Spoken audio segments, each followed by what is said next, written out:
You are now tuned in to Go Time Dolphins with Charlie Touche and Kadeem Simmons, the Miami Dolphins podcast that's for the fans and by the fans.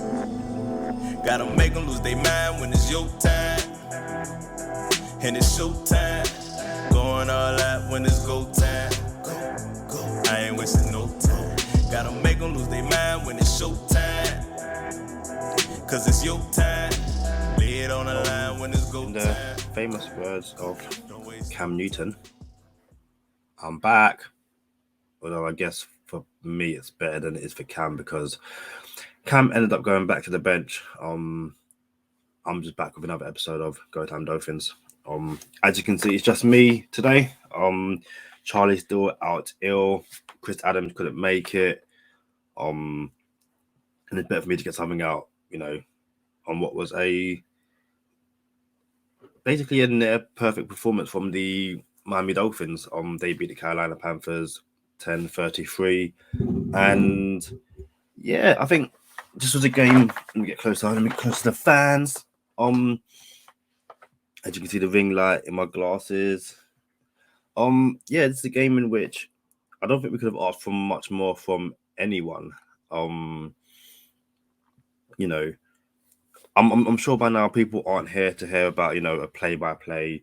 This happened in the first quarter. This happened in the second quarter. All that kind of stuff. You know what happened in the game. I would like to think you're here for our opinions, my opinion, share about Steve's opinion, LB's opinion, all that kind of stuff. Obviously Charlie's opinion when he's back.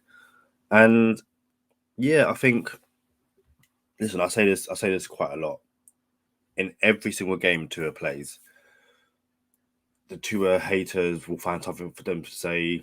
He's not the answer. The Tua stands will find stuff to say he is the answer. I think in a game like, the Sunday game against the Panthers, I don't think he put, a foot wrong. I do believe the first bot snap is on him. It's a low ball, but it's one which he still should recover, catch, get it off. He does recover it, he gets it off. The second one before halftime, it's not on him, in my opinion. It's just a really bad snap. I believe he tried to pick it up, throw it away, to basically take the field goal. Instead, the Panthers, pick the ball up.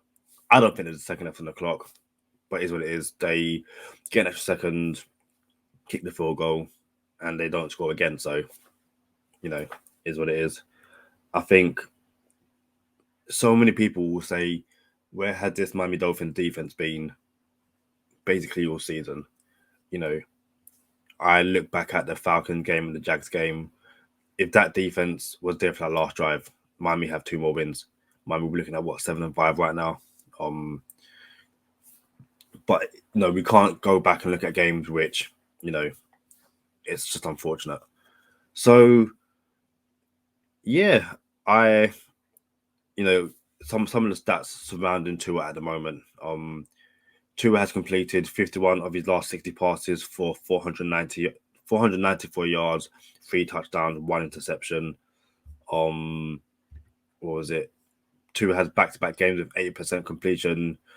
Well, Tua does have that, but in terms of quarterbacks with back-to-back games with 80% completion percentage since 1950, Tua this year, Kyler Murray this year, Drew Brees in 2018, Peyton Manning in 2013.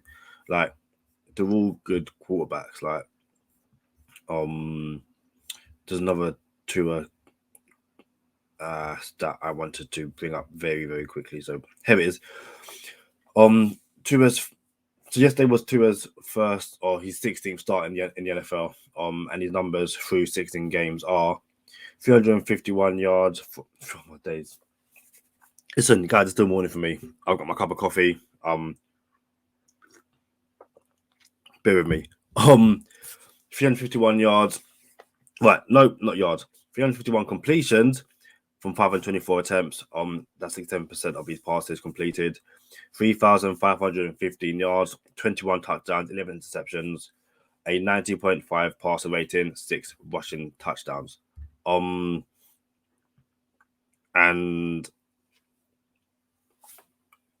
I don't know what more fans want to see from him now. The offensive line is still the offensive line. Like that opening drive, which we basically had to punt the ball away because Jesse Davis is the turnstile. I don't know how you can blame Tua for that, but I'm sure people will. Is what it is. But he made some good throws. Tua was in Alabama, a accurate quarterback who can put the ball only where the receiver is going to get it. Him and Waddle are starting to connect more and more. Waddle is going off at the moment. Jalen Phillips is going off. He had 2.5 sacks yesterday. I believe he's now surpassed Jason Taylor in terms of sacks as a rookie. And I think just to stick on Jalen Phillips very quickly, listen, I love Phillips. He's a dude. He's a dog. He's an absolute unit. He's only going to get better. He's not winning Defensive Rookie of the Year. That's Micah Parsons to lose. I'll say he's not winning it. Right now, he's not winning Defensive Rookie of the Year. Micah Parsons is having an even better season than Jalen Phillips. I believe Micah Parsons in the Thanksgiving game against the Raiders, he surpassed the Cowboys rookie sack record. And I think that's like 9.5. So yeah, Micah Parsons is a one-man wrecking machine. But Phillips is kind of like it's like 1A, 1B for me in terms of pass rushers. Javon Holland, listen, dude, like you can see the Javon Holland jersey, 22. I've got to get that changed. I know I can't get jerseys. I can't be having a 22 jersey. Like that's not going to work for me. Like, Javon, if you're listening to this, hook a brother up. Like, come on, like, let's sort something out where I can get a free upgrade of the jersey. But yeah, Javon Holland once again balling out. Like this is what we expect from him. He's going to lay the wood. He's going to insert the ball. I think Xavier Howard said, like, if teams throw the ball, it's either Javon Holland or Xavier Howard. Both those dudes got interceptions yesterday. Because listen, Cam Newton is buns. Like, there's no two ways about that. He finished 5 for 21. 5 for 21 for something like 97 yards and 2 interceptions. They then benched him for PJ Walker. I was talking to Chris Adams from the Finn's Tailgate show. Definitely go check that out. Definitely go subscribe. PJ Walker was playing in the XFL for the Houston Roughnecks. That's basically how he, got his second stint in the NFL. He was the coach before that. And, he came in through the interception to Nick Needham.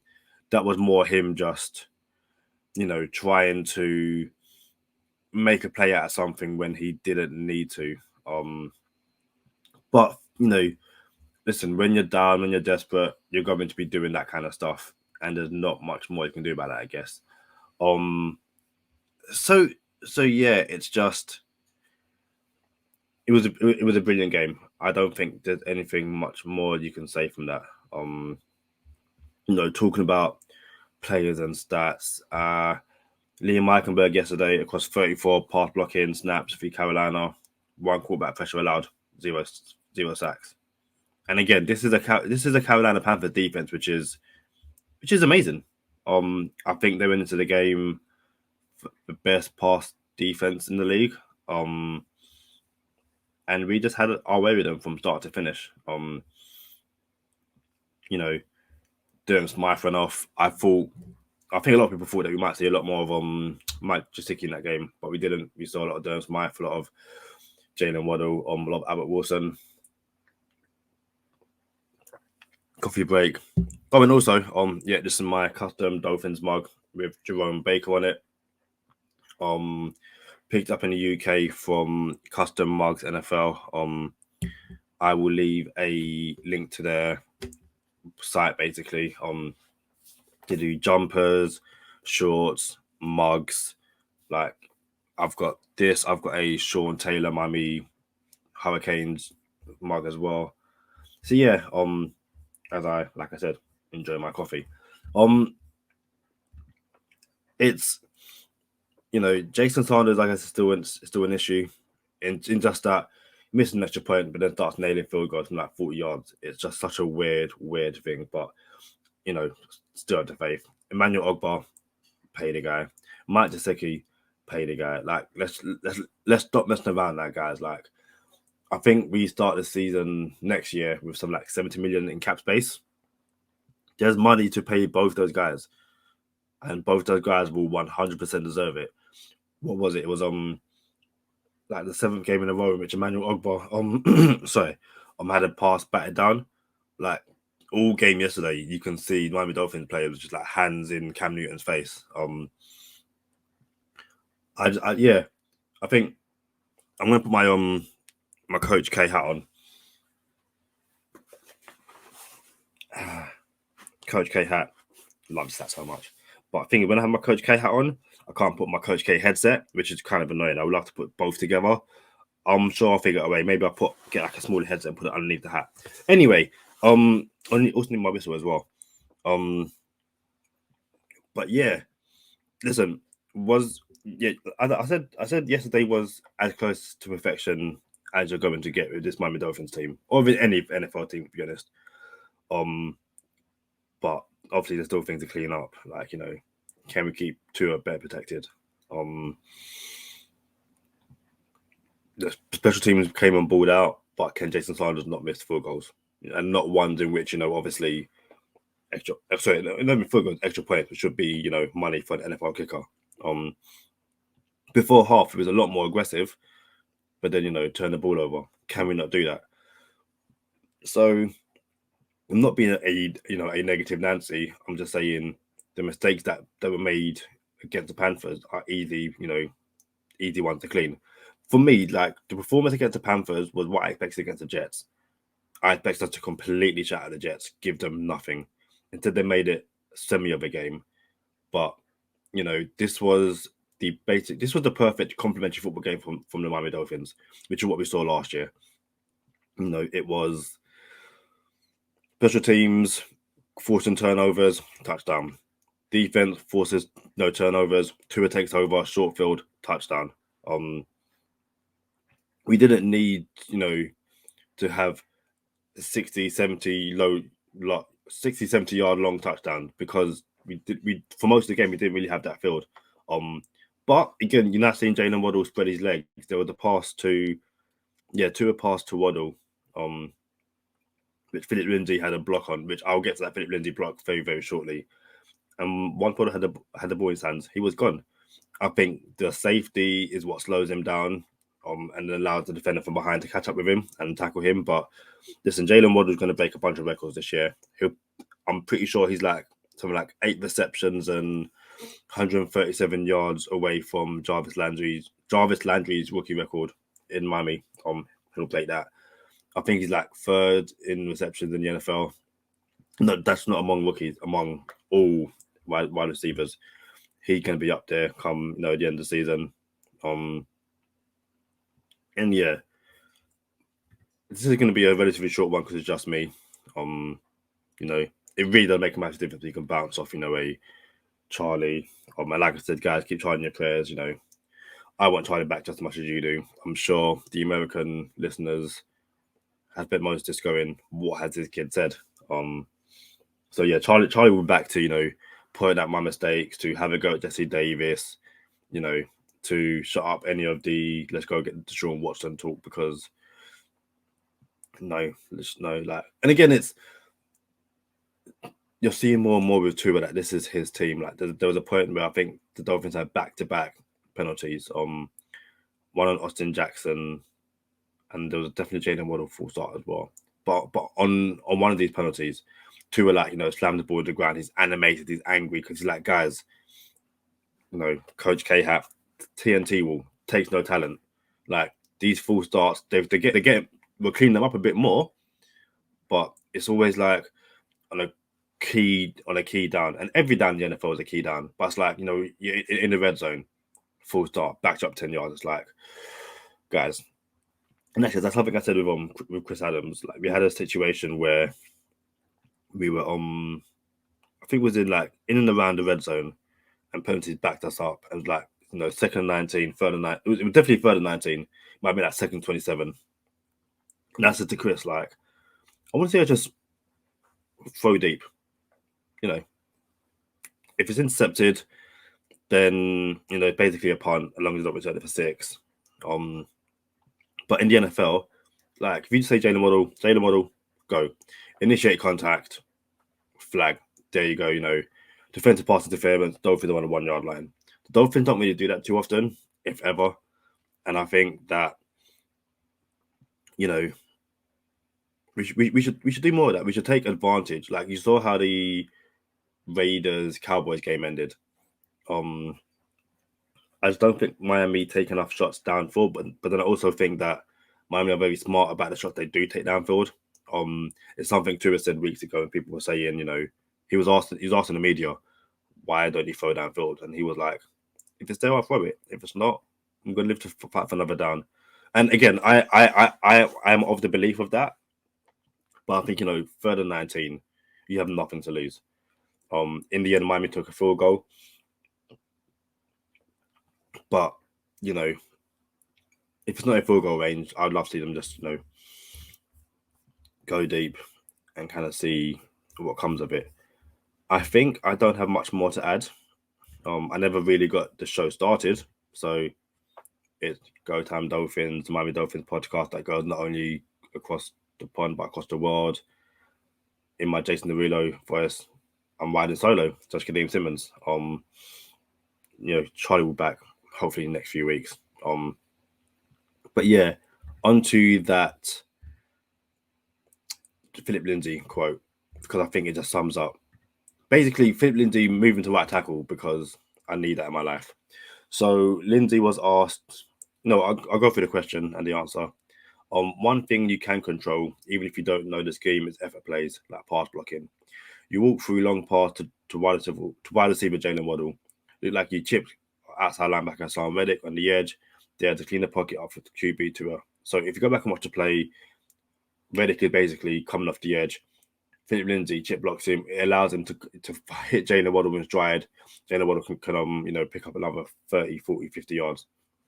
And Lindsay's answer was just like, okay, yeah, this is why the Dolphins picked him up. This is why he's probably going to stay on the Dolphins. And this is what the Dolphins need, I guess. So he said, that doesn't take talent. All that takes is determination and effort, and being of the dog mentality to say, I'm not going to let my quarterback get hit. Honestly, that's what it's all about. In my head, how I process things, and I'm a little crazy, but how I process things is I'm texting this man, his health and everything about him. If I sit here and I let him go and I let him get hit, his family is watching this, my family is watching this, and it's a bad thing. On top of that, this is how I keep food on the table for my family, and I really take that serious. That's truly who I am, and y'all will get to know me a little bit more, but you will get to know me a little bit more about that. But I'm a crazy in the head.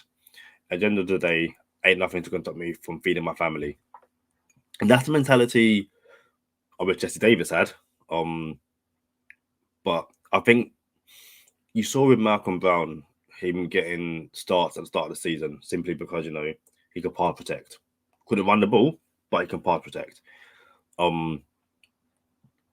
I wasn't happy about that. I wish we saw Jerry Dokes in that role because we drafted him in the 7th round. Like, let's, you know, use one of our own and stuff. But if Lindsay's getting starts and that's his mentality and he can run the ball well, yeah, good.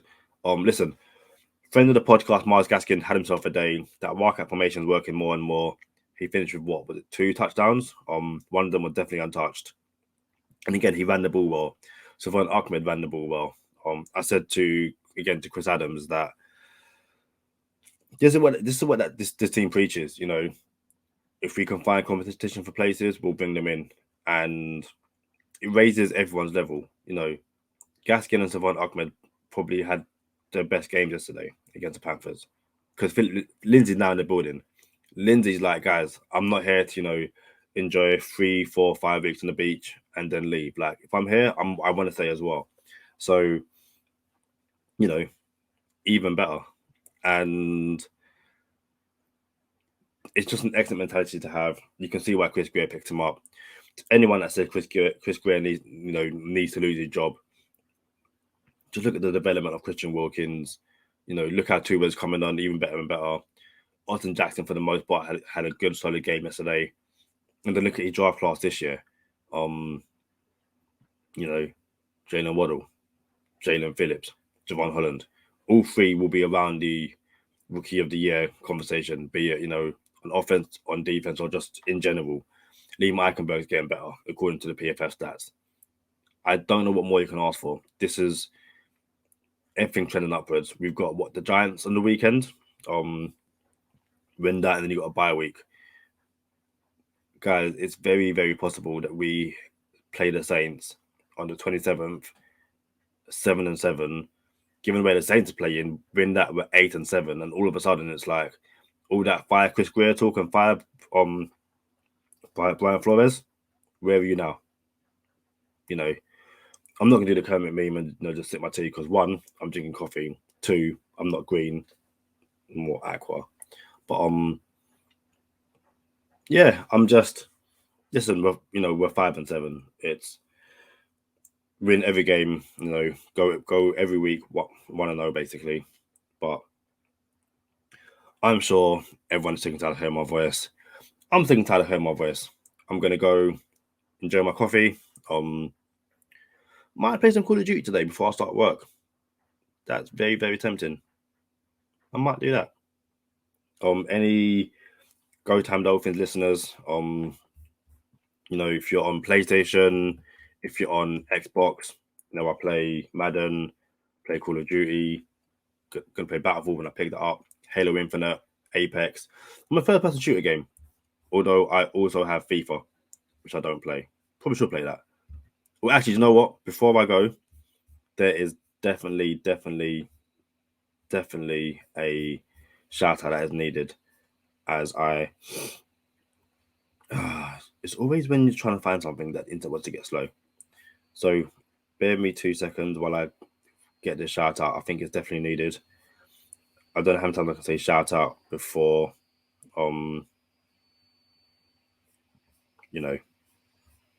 it gets annoying.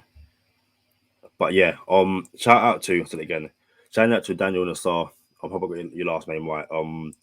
You showed Chris Adams some love. He sent me a message saying, someone subscribed from the Go Time Dolphin show. So Daniel, thank you so much for that. Guys, anyone else who, you listen to this show and because of that, you've gone and watched, Chris Adams show or Dolphin UK show or any show that we've shouted out, because my personal belief is we have enough hours, in the day, during the week, during the month to listen to multiple Dolphin shows. Like I do it, you guys should do it as well. I'm not here about, only Go Time Dolphins. No, we've got friends on this show, from Sherrod Steve to Chris Adams to LB to my sister Jordan to 5 Yard Lee to Dolphin UK, no, not Dolphin UK, Dolphin group, Dylan, Facebook Dylan. Go check out that Facebook group as well. Ollie Hodgkinson over at PFN. Guys, there's so many friends over here at Go Time Dolphin that we want to show as much love as possible. So, Mugs NFL, custom mugs, I should say, sorry.